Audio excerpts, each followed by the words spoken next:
This video discussed how found a DC power by using a multimeter.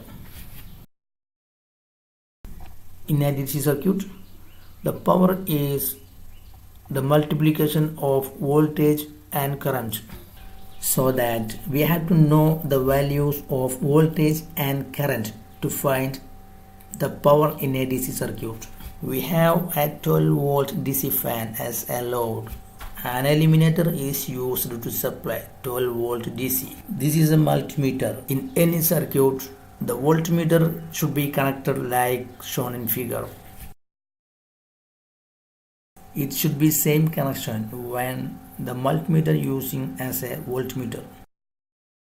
Note the connection of wires and the position of knob. The knob selection should be in DC voltage range and connection should be in parallel with the load. We can see the voltage in screen while switch on.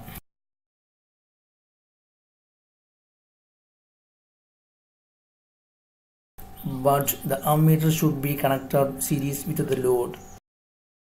First of all, we remove any one connection in between eliminator and load and connect like this. In this time, the knob position should be in DC current.